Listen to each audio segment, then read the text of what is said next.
The guys that they play are pretty similar, so they're both guys who can run around some and throw, so it's a very similar game plan. I mean, you'd like to know who you're playing, but it's just something you got to take into account. I'm sure it's going to be like that, many times this year. So you got to kind of have a game plan for each one. With a guy like Kylan Hill, obviously tackling really matters, but how do you simulate work on that in practice? Yeah, I don't know. He's one that's hard now. I mean, he's a guy that runs really hard. He can jump, cut, he can spin, he can stiff arm, he can do everything. So I know we all work tackling quite a bit in our, individual. It's something that we were working on from, the first game anyway, because we had some deficiencies there. And it'll be a good test. Let's see how we did. I mean, he's a guy that we got to really rally to the ball. I don't know how many times he's going to drop with one shot. That's for sure. So it's about everybody else getting to the ball too, and hopefully we can continue to give good effort and knock him down for limited yards after contact. I mean, he's one of those guys that's really good. How do you go about focus on stopping him, but then at the same time realizing like, hey, we can't put 100% of the effort into him because somebody else could have the ability to kind of sneak I think it's we're pretty close to being a gap controlled defense. So I think that as we play our gaps, I mean, there's some focus on him, but it's every tailback. I mean, the basis of playing defense is to stop the run on a general week, and then you earn your right to pass rush. The better you stop the run, then you get in those situations where you can say, okay, now we can blitz, now we can play games, now we can rush the passer, and I don't know that it's any different this week. It's just, hey, we really need to focus on having great leverage on this guy, understanding what gap and what leverage you have on that gap, and then really wrapping him up and squeezing and getting a leg and doing all those kind of things. What's Wyatt Hubert's status this week? I know that'd be for the trainers to decide still. He was out there yesterday, so I don't know how it's going to be, but I know you probably asked that for everybody. That's above my playground, for all those guys. I'm not a doctor, so I just kind of say, okay. Did Walter practice yesterday too? He did. He was out there yesterday too, yeah. Does Jared McPherson, is kind of a big nickel, really potentially fit well for a matchup like this against a team that's going to run it a lot? When you use him in the box and get him in there, yeah, for teams who, try to mess with a nickel and get him in the box and those kind of things, yeah, very much so. When he's out in space a little bit, it's he does a good job attaching the guys. So, I mean, it'll be a good matchup this week for him because he'll be out there in space against the really good receivers that can run around and do some things. So we'll get a chance to see how he does against, top competition. It'll be fun. Concern at all that things maybe became too easy for the defense in the first two games? Sure. I mean, I think that I think that's one of those things that you say we gave up drives that we shouldn't have, and we gave up points we shouldn't have in the first game.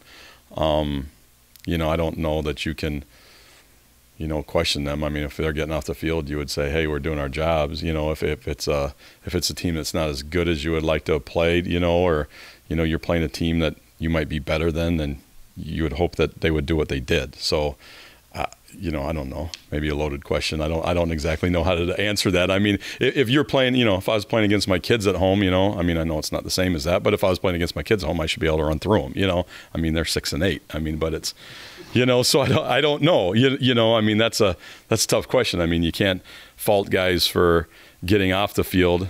At the same time, you say, well, if we would have gave up a whole bunch of yards and had a bunch of adversity, then we would have said, well, what are you guys doing the other way too? So it's.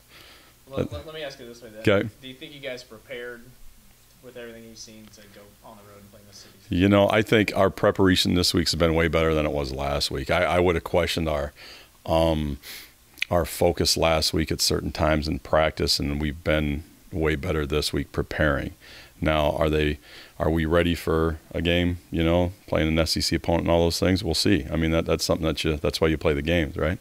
It'll be a deal that you say, okay, now, when it gets tight, I think that's as a team. How are we going to respond when, instead of being up by 50, because our offense is scoring every drive, you're not playing with any, with your booty being real tight, But if you're in a game that's, a tight game, how are we going to respond? I don't know. That'll be something to see. It'll be interesting. So I'm excited to see it. To that, but Coach said after game one he's happy it was just over because of all the uncertainty around first game and how it's just going to be. No doubt. Is it similar now going on the road, first time on the road and having experienced this? Sure. I think that the guys, most of them have been on the road before and they understand how we work. So I don't know it's necessarily a road game. I think it's just an environment where you're going to say, okay, Like the first game, we didn't know. I mean, we've had those games before where they're 7-point games at the end of the day, you know, one way or the other, and you go, geez, you know, you're really tight for that one. The second game, you're like, okay, hey, we should be able to beat these guys if we do it right. How mature are we going to be able to see? And if we show up on the game, you know, this is the first game that you would say, okay, now it's, you know, all those things together. You know, it's a really good opponent, okay. I don't know. It's probably the first game we're underdogs, and I don't even know what the spread is or whatever. But you know, let's see how we play in that environment too. You know, and on the road, it's easier for the defense to play on the road than at home. It's quieter. You know, you can talk a little bit more. You can make adjustments. So that's easier. Whether you have Wyatt or not, Mississippi State's given up 5 sacks this season, which is tied for the most in the SEC. How important will the pass rush be on Saturday? I think pass rush is always important. If you can get to a quarterback, you can create takeaways. I know we didn't get any picks last week, but it was a situation where pressure caused, you know, some of those balls that we, you know, had in our hands, and then we decided to throw on the ground, you know. But, you know, you would like to say, hey, I mean, it's one of those deals that always pressure gets to quarterbacks. Always pressure is something that you can do. But again, it's about, hey, can we stop the run to put ourselves in those positions that get those opportunities to rush? And if we can do that, I think, you know, we continue to pressure the quarterback. It might not show up on a stat sheet, but you'd say, well, if the dude's throwing the ball to the safety, you know, we catch it, we're saying, hey, that's a great job. You guys are playing great defense in the back end. You're getting a lot of takeaways, but that's really caused by the pressure that maybe doesn't show up, you know. So we'd like to have more sacks. We'd always like to have, we'd like to have 40 right now. I think that'd be great, you know, because it helps our rushing numbers too, but it is what it is.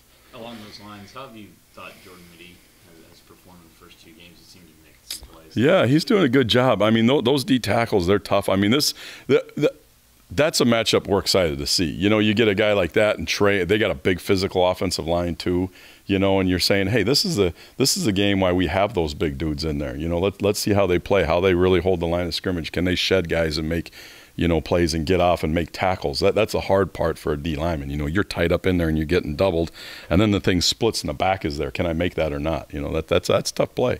How much differently are they playing this year as opposed to last season? You know, it's really the same scheme-wise. You know, they're doing a couple things with the backs action that are a little bit different, but for the most part, it's the same stuff, same scheme, same. You know, if you watch, it's very similar stuff. You know, it might be called a little different here and there, but you know, it's pretty much the same thing. A lot of guys on the team here still know, and they're close to Isaiah Zuber and Eli Sullivan mentioned after Saturday's game that he expects a lot of trash talk during the week and then on game day as well. Does that at all worry you that maybe guys get too caught up in going against him? You know, yeah, you know, you'd hope you would be like, you know, if you've ever been, you know, you go on the field with the Chiefs or something, you know, they're playing whoever they're playing, you know, those guys went to college together. It's the same thing. You know, you usually go out there and you say, what's up, man? How you doing? Good. You shake hands.